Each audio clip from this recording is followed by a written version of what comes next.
Good morning, everybody, and welcome back to another episode of More to Explore. And today we are featuring Explore.org's new partner, Muttville, a senior dog rescue in San Francisco, California. And we're going to have three new live cams at the Muttville campus that are going to be going live very soon. They're not quite live just yet, but we're very excited to welcome them to the Explore community.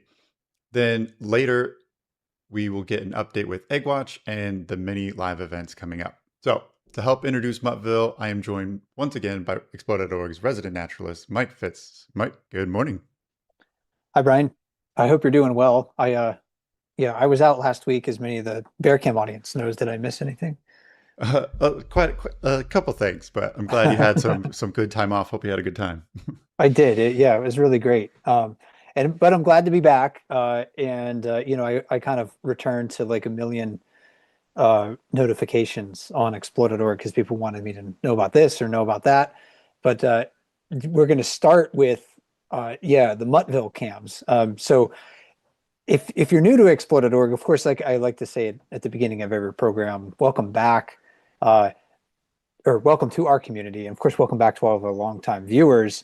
We have about 200 live cameras around the world to watch. So there's always something to check out. But I think this is going to be one of our coolest cameras to have, especially if you are a dog lover, and who isn't.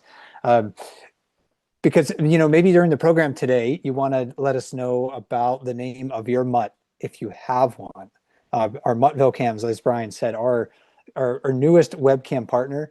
And dogs are unmatched in their ability to adapt to the needs and wants of people. They can work alongside us, they can rescue us, they can serve as our eyes or ears, and they are our friends, companions, and much, much more. Yet for all their worth, many dogs are in need of good homes, and this is especially true of older dogs. That's what Muttville is working to change. The San Francisco-based nonprofit has rescued more than 14,000 dogs to date, and we're glad to welcome them to the Explore.org community. And to introduce us to Muttville, I spoke with Laurie Routhier, who is the Chief Executive Officer of Muttville. Here is our conversation. Laurie, thanks so much for taking the time out of your day to join me. Well, Mike, we're so excited to be here and to be a part of Explore.org, bringing these senior dogs and the magic of Muttville to people around the world. And I'm joined here by my assistant. He's a dog available for adoption at Muttville named Dr. Goodwin, and he's also excited to be here. I'm glad to meet the doctor too. I'm wondering about why Muttville focuses their efforts on older dogs. Yes, great question. Well, in traditional shelters, dogs were considered unadoptable, or they were highly overlooked simply because of their age. And any of us who have had older dogs in our lives know that older dogs are super special and have so much life and love to give. And so Muttville was started just to change the way people think about and treat older dogs, especially considering them in the shelter setting. And Muttville started in 2007 and with the mission of making that change. And so now the word is definitely out that older dogs are the hidden gems of dogs in the shelter system. And so, as you mentioned, we've now rescued and rehomed over 14,000 since our beginnings.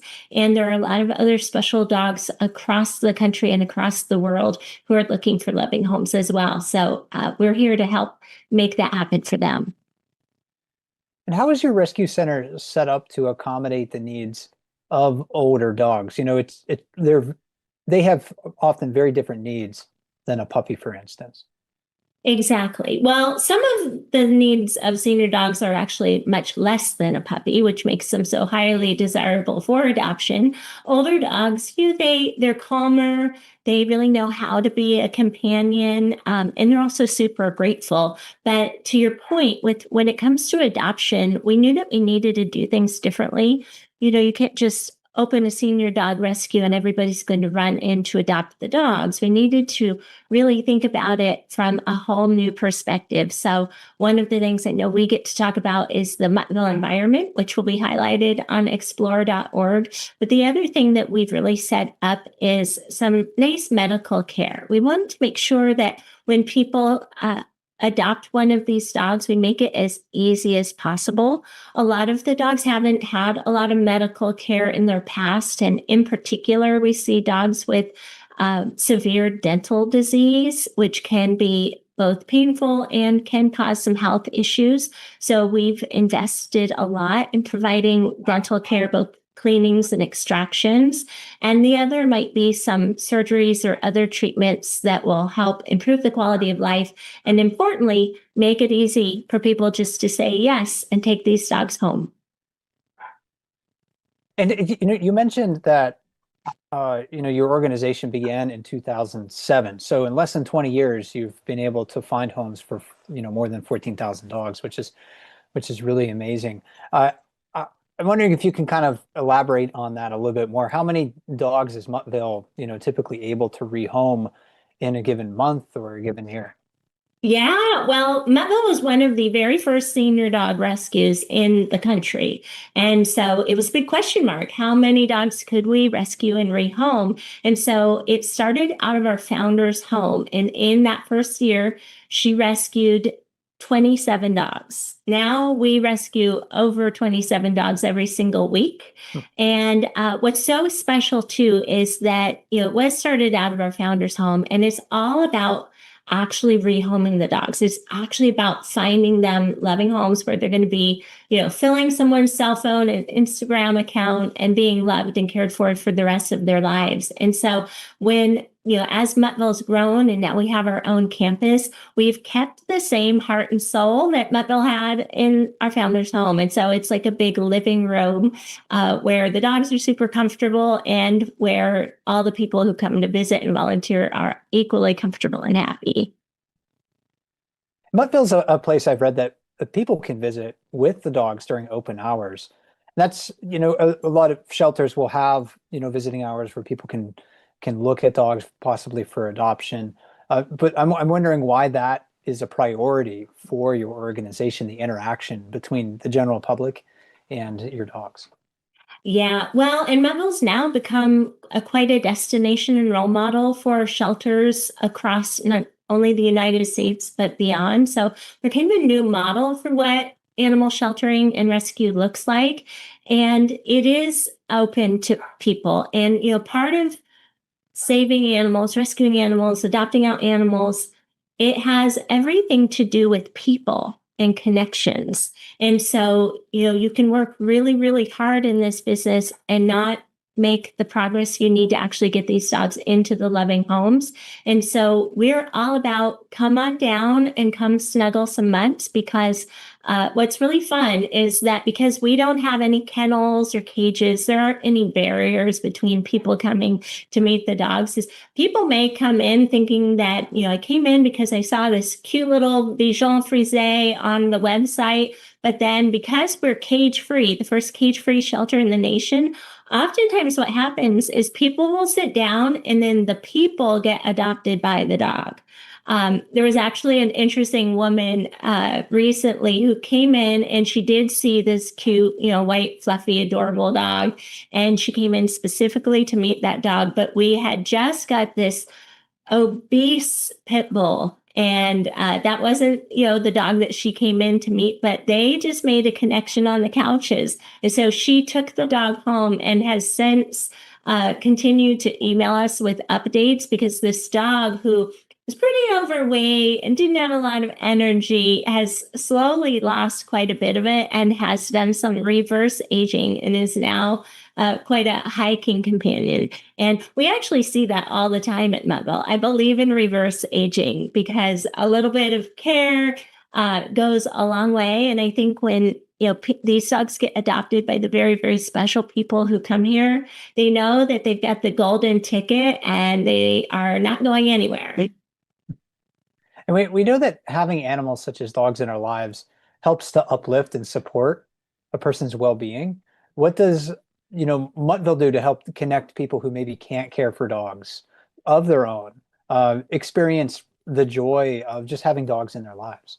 Yeah, and Mike, you are really hitting the nail on the head. All of us animal lovers, we've all experienced the joys of dogs and cats and all sorts of other animals. And, there's a lot of scientific evidence as to what animals do for us, both physically and emotionally. There can be a lot of people that are living in isolation, people who are not exercising much, and dogs can do a lot for people and they're a big motivator to meet other people and be a big part of the community. So, Muttville is very dedicated to the senior dogs, and as you mentioned, we have quite an open house for anybody who's looking to connect with dogs or other people. But we've also got some really specific programs. One of our big focuses is also on senior people. And so we have something called cuddle clubs, and multiple days a week, we host cuddle clubs for senior people to come to Muttville, or we go to other senior living facilities, memory care units, that kind of thing. And we'll bring dogs like Dr. Goodwin who enjoy a good snuggle. So folks can pet and interact with the dogs, which of course does a world of good. And one of the other things we found is that people tend to chat with the other people in the group. Recently, we had a really, really special visit that touched my heart so much. We had a van of folks who are living in a memory care unit come and do a cuddle club. So one of our volunteers put a dog on a gentleman's lap, and he started petting the dog. And then he eventually started making comments about the dog that he was petting. Then he started to talk about the dog that he had, the dog that meant so much to him. And then after they left, the staff member called us, and she was incredibly moved because apparently this gentleman had not spoken at all for weeks. Wow. And in the van on the way back to the memory care center where he was living, he continued to talk about his dog. And then when he got back, he continued to talk about his dog. And he said that, all of the staff there, everybody really works so hard to provide for, a good quality of life for people experiencing such memory loss. But it was the power of dogs that really kind of turned his light back on.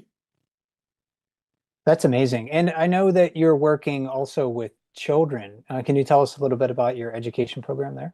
Absolutely. We have a bustling humane education program, and this is a program very near and dear to my heart. In my long career in animal welfare, I spent 4 years managing and developing humane education programs for kids. And currently, we have the only one in San Francisco.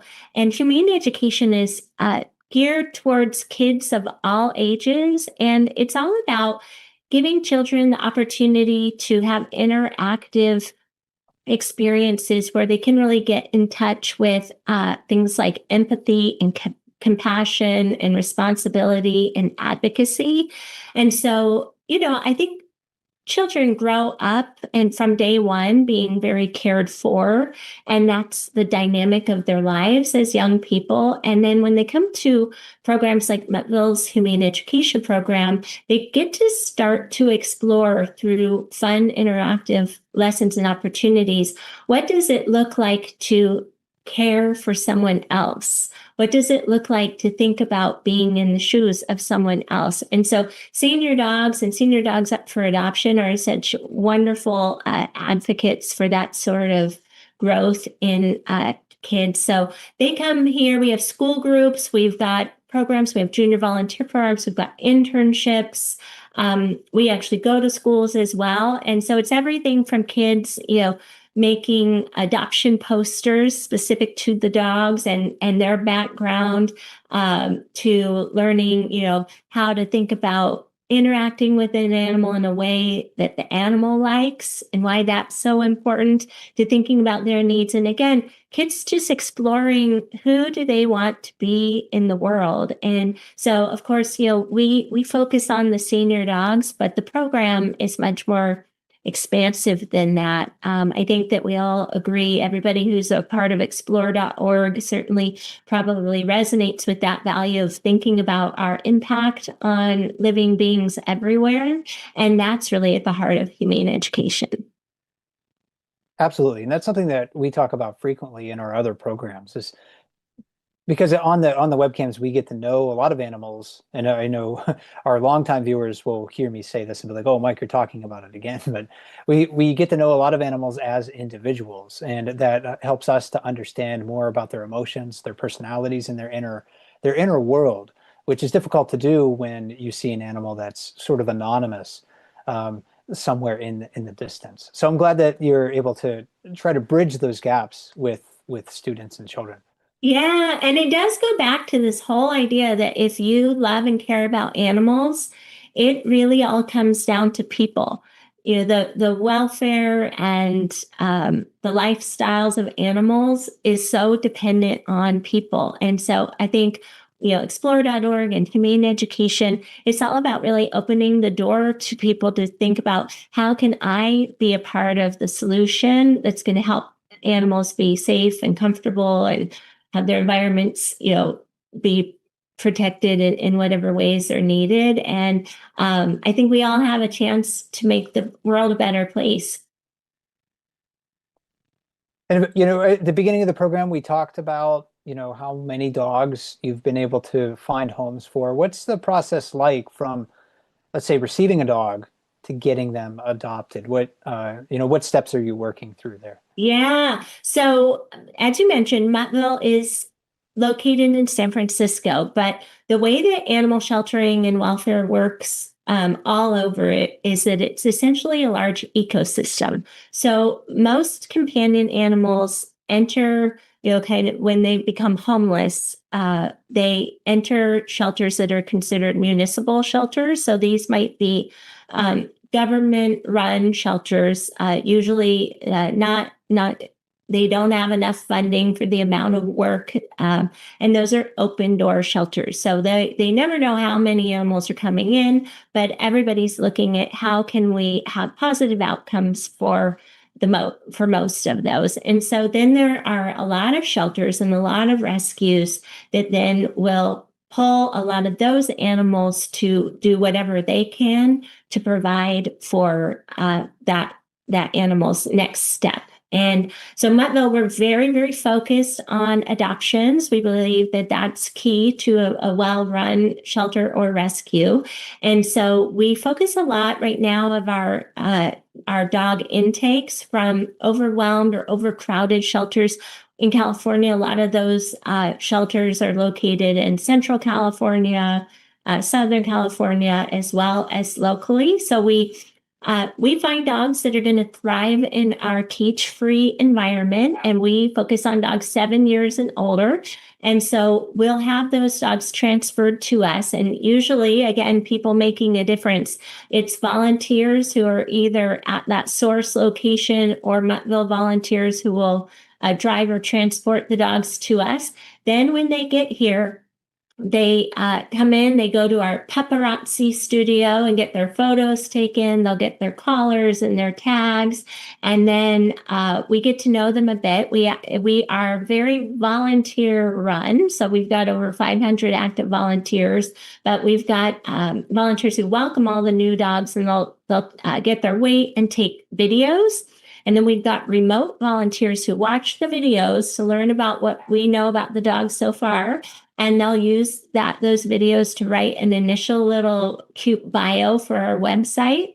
Then, same day they get here, they're going to go to our rescue clinic, which is a clinic dedicated just to the dogs who are in our program, so we can give them a really nice medical makeover. And again, focusing on quality of life and making it really easy for people to adopt.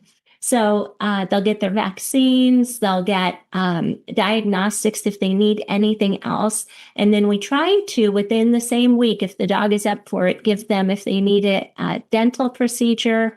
About 37% of all of our dogs also need some sort of soft tissue surgery. So that ranges from spaying and neutering, to maybe some mass removals. We've got quite a lot of eyeballs that might need to be removed because we'll have dogs come with really, really painful enlarged eyes, sometimes mass removals. I was just with our doctor before this interview, and she was doing a hernia repair. So we'll fix up the dogs. Some of them are good to go, and some need a little extra help. And then we also have a volunteer who is an exceptional groomer. She recently retired after working a wonderful career in tech. So now she grooms dogs to give back. And she volunteered over 500 hours last year to get the dogs all ready for their new beginning. And then it's all about record keeping, because most of our adoptions are actually facilitated by volunteers. So we make sure all of our systems are in place so that volunteers can share everything we know about the dogs with adopters. And so they can help with adoption matchmaking. And again, being as clear as possible with anything that we've learned about them medically or behaviorally. And we also have a wonderful foster care program. Last year, 73% of all of the dogs that came to us went into foster homes. And what's super cool about that is, one, the dogs get to land in, somebody's bed on somebody's lap. And, sort of the blood pressure can go down if they've been living with a lot of stress and uncertainty. And the other thing is that the foster parents do an exceptional job of learning specifically, who is this dog? What are they like? What are their needs? What are their quirks? So that, again, it's so easy to adopt. So if you're like, well, I've got kids, or I take my dog to work, or, whatever it might be, or I want to go on a hike, or I just want to watch Netflix, we learn who these dogs are, and the foster parents will write up a more detailed description of the dog, which will also go on that dog's webpage. And then we also have a new program we have a new member of our staff. His title is Director of Feline Relations. And he's actually quite a social cat that belongs to someone who works here. And he comes in every Friday, and he does some cat compatibility testing with the dogs, because we learned through our adoption questionnaires that between 30 and 40% of all of the people looking to adopt have cats at home, and they want to make sure that the dog has some likelihood of being compatible. So this cat's very good at passing or failing dogs on that front as well. And if someone is interested in adopting a dog from Muttville, how can they start that process? Well, we try to make it super, super easy. So one thing is, regardless of whether or not you're adopting or you are in the area, I definitely encourage everyone to go to Muttville's Instagram, which is at Muttville SF. And you'll see a lot of the dogs there, but also our website is updated all the time with dogs. You're going to see all the dogs also on explore.org, just being in their natural habitat here at Muttville's Cage-Free headquarters. But if you go online, you can click to fill out an adoption questionnaire, which again gives a little bit of insight as to what type of dog might be really wonderful as a member of your family. And then we get in touch. We encourage people just to come on down and meet the dogs. And we make it really easy to exchange that information, make sure that everyone feels comfortable with their care plan. You can adopt. We send everybody home with some really good food. We have Just Food for Dogs, which helps support Muttville with really great food. If they're on any medications, we'll send a little supply, and just be here as a resource. And the other thing is, we always say, once a Muttville dog, always a Muttville dog. And that means if for any reason the adoption doesn't work out or someone's lifestyle changes, we always welcome the dogs back. And We think that's really important for one, the obvious reasons, but the other is that we are also really dedicated to making sure that senior people feel comfortable adopting. And so anybody 62 years or older can adopt for free. And people can know, that they can live their senior years by committing to a Muttville dog because they can come back. And what better life than living with a senior person who, most of whom may be retired and are just going to make sure that the dog is a central part of their life. So it's a really important program and one that I encourage all shelters and rescues to really embrace as well. Most of us won't be able to adopt a dog from Muttville for various reasons. So what are some of the other ways that we can support your work?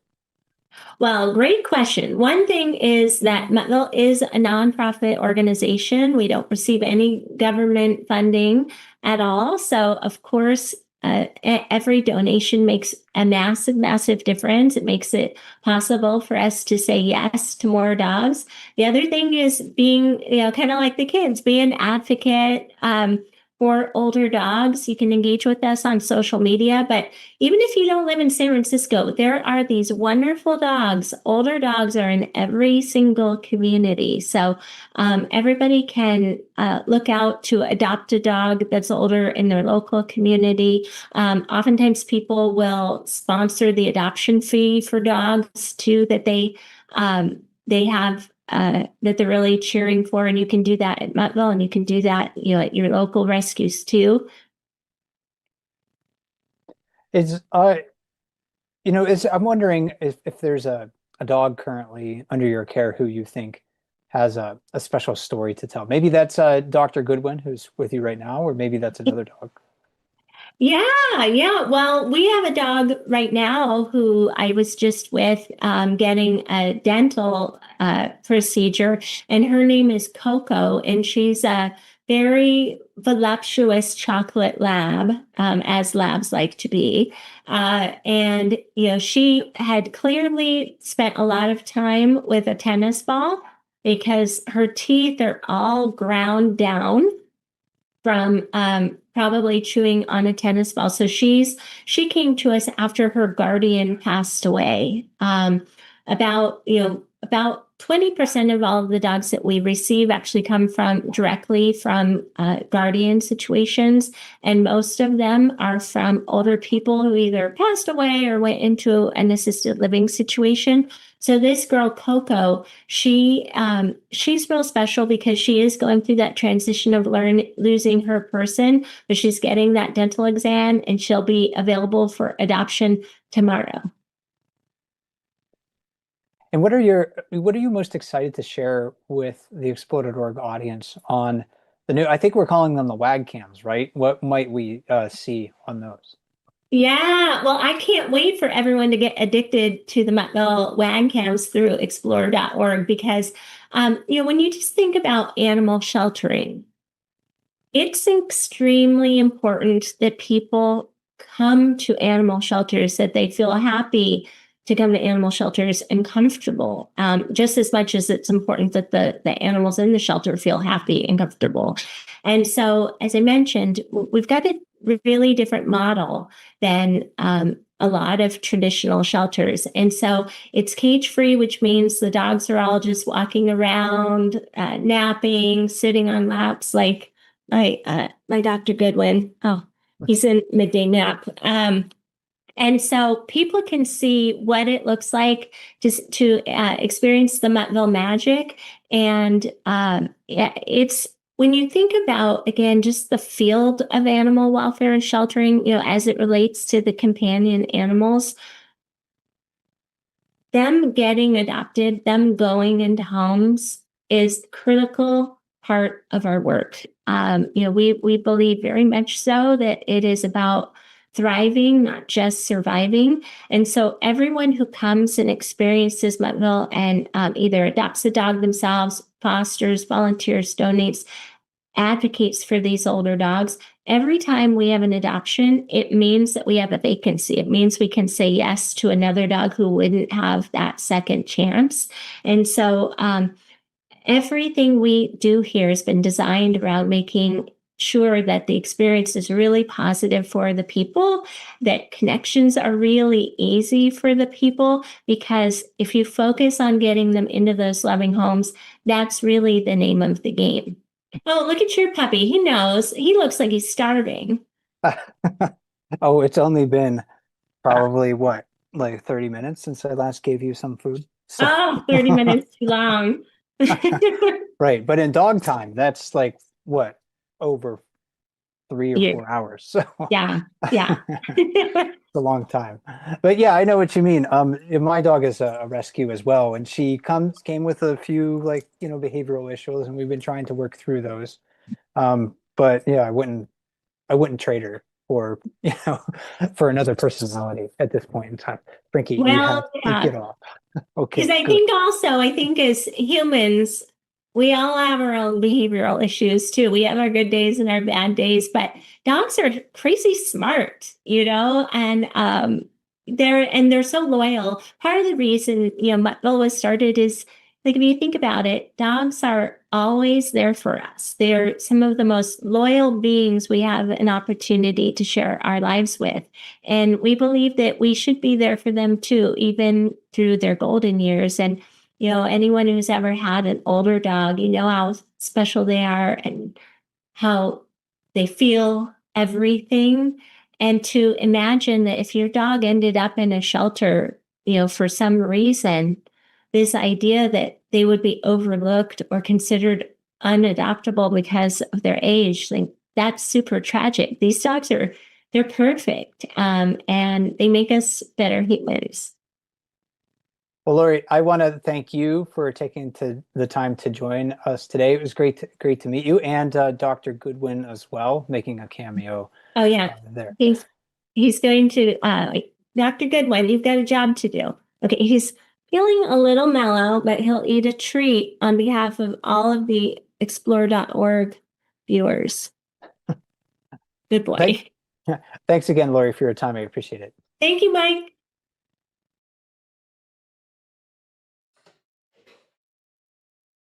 That was Laurie Routhier, the Chief Executive Officer of Muttville. I enjoyed that conversation quite a bit. And Brian, you mentioned at the beginning of the program, our Muttville cams aren't live yet, but they're going to be live pretty soon. Do we have like a rough timeline that you could share?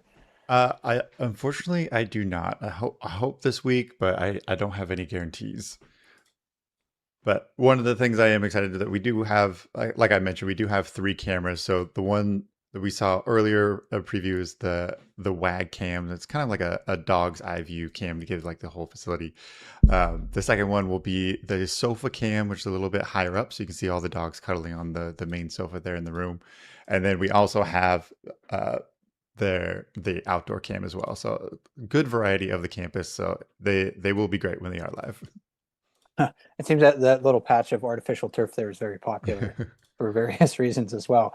At the beginning of the program, I asked if anyone in our audience wanted to share their mutt names with us. We get a couple of people who did wrote in. Jen Lat 38 said we currently have a beagle mix named Brody, who is 7. We were told he was a senior when we got him. He was only 4.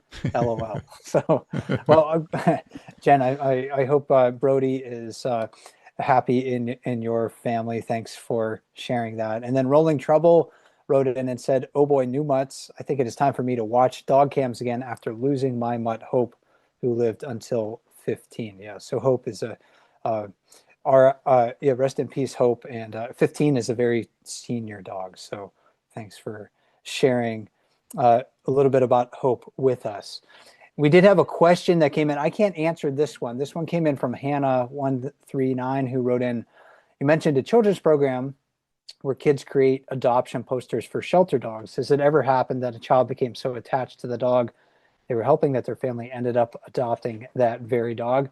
Yeah, Hannah, I don't know. Maybe when we have our Muttville cams live and those comment threads are open, I'm sure Muttville will probably have a representative in the chats from time to time. So save that question, and maybe we can get an answer for you in the near future. But yeah, Brian, I'm looking forward to these cameras. And if we want to watch the cameras of dog rescues and other dog centers, like for example, like service dogs, just go to explore.org/dogs at any time. And then Muttville.org is your place to go to learn about that organization and all they do.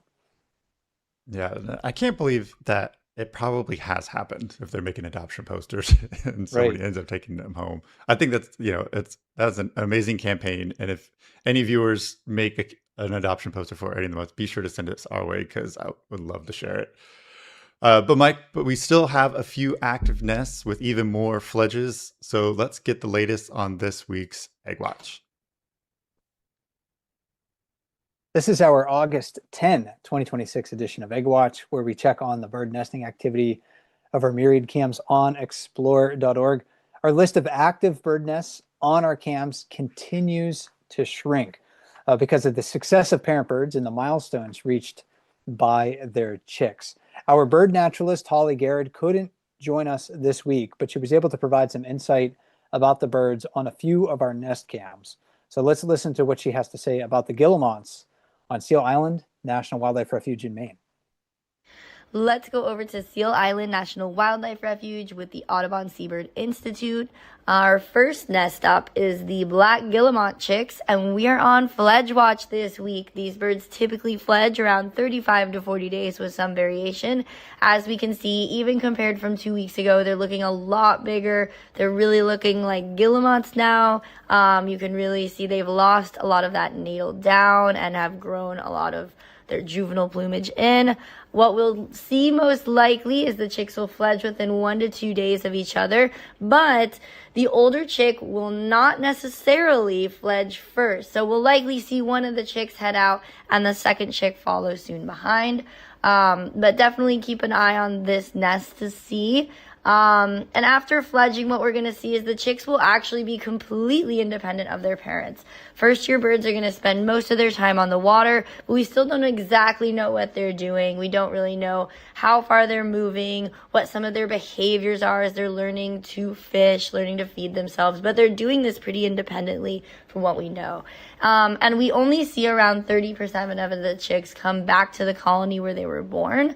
This is based on data from banding the chicks. So we may or may not see these chicks back again to breed here. So be sure to give them a warm goodbye this week and enjoy them while we have them.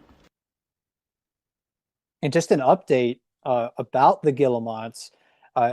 The bird that was nicknamed Jack, the larger chick, fledged on the night of August 5 and 6. So Jack is out of the burrow, off on the ocean, doing their thing right now, learning to be a guillemot in the wild. Domino, the smaller chick, should fledge very soon. Actually, I think, normally we would expect the chicks to fledge within like 1 to 2 days of each other, but the smaller chick, Domino, is still in the burrow this morning, at least when I checked around 8 a.m. Eastern time. So if you want that opportunity to see Domino fledge, it could happen this evening Eastern time. So check out the guillemot burrow for Domino to take their first steps, so to speak, to independence. And before we leave Seal Island, we also want to check in one last time on the puffling and now fully fledged puffin, Tilly. Our next update is from the nest of Willie and Millie, where we had young Tilly has fledged on the evening of July 28th. Tilly left the burrow. We are very excited for her. I know there was some drama with Tilly and dealing with some of the intruding puffins, so very happy to see Tilly successfully fledged. So with puffins, what we see are that young puffins are completely independent of their parents after they fledge, and they're actually going to continue growing for the next 5 years. And to give you an idea, with a lot of birds, usually once they fledge, they're at their full adult size, and that's why we see that we're able to band them. And usually their legs especially will be that adult size before they fledge. But it's pretty interesting to see that for puffins, they will continue to increase in mass, increase in bill, increase in wing measurements for the next 5 years. And first-year birds, we won't really visit breeding colonies. They're going to spend a lot more time foraging, a lot more time out at sea. But then what we see is 2-year-old birds will come and hang around. They might start checking out the burrows, but won't necessarily go in. 3-year-old birds might actually try to defend a burrow, might actually try to stake a claim, but they're usually going to get evicted by older birds.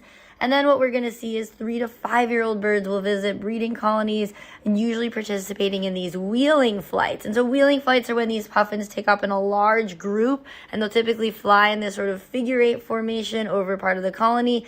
Usually they'll take off heading downwind when they're going off to sea to forage, and return coming upwind when they're coming back to the colony again in this kind of cool figure-8 formation. So we see young birds starting to participate in that.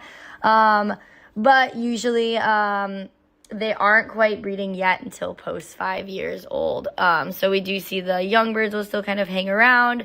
But so maybe we will see young Tilly again back at the colony, but not likely breeding for the next 5 years. She's going to be figuring out how to be a little puffin. So cool update on Tilly. Thanks for that, Holly. And as we reflect on the success of the puffin Tilly, Guillemot Jack, and the soon to fledge Guillemot Domino, we're also celebrating the newfound freedom of Osprey C22 in Charlo, Montana. Sorry, my dog probably is seeing an animal outside. I don't know if you can hear that or not, Brian, but if not, let's turn to Charlo, Montana. C22 fledged on August 6th around 6 p.m. local time. What might 622 experience post-fledge? Holly has some info on that. Let's go over to our Charlo, Montana nest where we have Charlie and a new female. And we've been watching this chick grow quite a bit over the last few weeks. Can see that it's quite big now, almost full osprey size. And we can see it's in a nice juvenile plumage, so we see these buffy tipping on a lot of the feathers. So a lot of birds will have these distinct juvenile plumages. So as the young birds leave the nest, they have a bit of protection, a bit of camouflage. So in the case of raptors, this protection, this camouflage helps them blend in a little bit more, especially as they're learning how to hunt, trying to figure that out. But fortunately, even after the first flight, the chick is likely to remain at the nest or nearby for the next 10 to 20 days, and the parents will still bring back fish. So what they'll do is they won't be feeding the fledgling, and we've been seeing this where the birds just start, as the chick gets older, the parents will start just dropping off fish instead. And so we'll see that the parents will drop off fish and the fledgling will rip it apart. And it seems that from studies, this reliance on parental care is quite important for chicks to become successfully independent. So really important to still see the parents helping out even after the chick is considered fledged. But the young birds will start hunting as soon as 5 days post-fledging. And by 20 days old, most are successfully able to catch their first fish. And actually what's pretty interesting is for the post-fledged young, the males are doing most of the providing here. So there were some studies on satellite tracking these birds to see where they're going with their migration, when they're departing. And with the satellite tracking, what they found is the females actually departed 7 to 40 days earlier than the males to begin migration. And the males stuck around to provide more parental care and really help those post-fledging young. And then the young birds will usually migrate a bit later, which is pretty typical, especially among raptors where the young are still figuring out how to eat, figuring out how to be fully independent. So they're going to do that in a safe place before heading out on the dangerous journey of migration. And then once they leave and once they migrate, they're actually going to spend 18 months on the wintering ground. So be sure to enjoy your views of this cutie while you can. And our partner for this one is the Owl Research Institute. Thanks for that update and that information about the post-fledge life of C22. We're going to stick with the Owl Research Institute for just another moment because burrowing owls, we've been watching 2 burrows in Oregon and they've raised their chicks to fledging age. The challenge for us, though, watching the cams is kind of to know, like, have they fledged? Have they not fledged? They've been around the nest, at least the owlets, or you can call them juvenile owls now. They've been around their nest burrows a lot. But again, it's a challenge to know whether they've like taken their first true flights or not. The owlets that we watched on this camera here, they first emerged from their burrow around June 7th or so. They usually come out of the burrow about 2 weeks old. And right now they look like fully formed burrowing owls. So they're likely going to stay close to the burrow and start foraging with the adults around dusk. So watch for that. Probably by the next time we have our More to Explore program, we will say goodbye to this family for the year.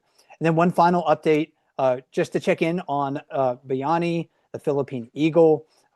Still doing well in their enclosure. And again, you're going to watch kind of like during the daylight hours in the Philippines to catch glimpses of Bayani. Bayani's been testing their wings, taking some flights around the enclosure. And these are some of the largest forest raptors in the world. Our partner there is the Raptor Resource Project in the Philippine Eagle Foundation. So we have hatched birds, we have newly fledged birds that we're able to watch on explore.org. And a newly hatched bird seems like such a fragile and vulnerable thing. For me, though, a newly fledged bird represents ideas like potential and hope. And I'm grateful that we can follow the journey of these young birds and others as they test their flight skills and they experience their journey to independence.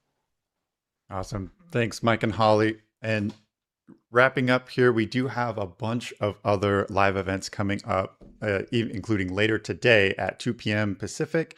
We have the Bear Cam Q&A, so be sure to ask all of your questions on the Ask a Bear Cam form to be included in that show. And then Tuesday, we have our morning AfriCam show to go on a virtual live safari. And then later Tuesday, we have the Bear Cam play-by-play. Wednesday, 4 p.m. Pacific, the Bear Cam live chat. This week is how to talk like a bear, so be sure to tune into that. Thursday in the morning, we have the AfriCam Wild Moments, seeing all the best clips from the Wild Moment show, and then another Bear Cam play-by-play in the afternoon. And then on Fridays, of course, we have the Brooks Falls YouTube chat Q&A. And then, of course, on every day from Monday through Friday, we do have the Beluga boat tours. And if you haven't checked that out, I highly encourage it. The water clarity has been amazing this season. And today it'll begin at 2 p.m. Pacific. So just to wrap up, we're going to leave with another clip of the sofa cam for Muttville. And of course, thank you all for joining us today. And I want to give a special thanks to Holly and Mike and our special guest, Laurie from Muttville. And of course, a special thank you to all of our camera operators and moderators for making the magic happen behind the scenes. And join us again for another episode of More to Explore on August 24. And until then, happy exploring.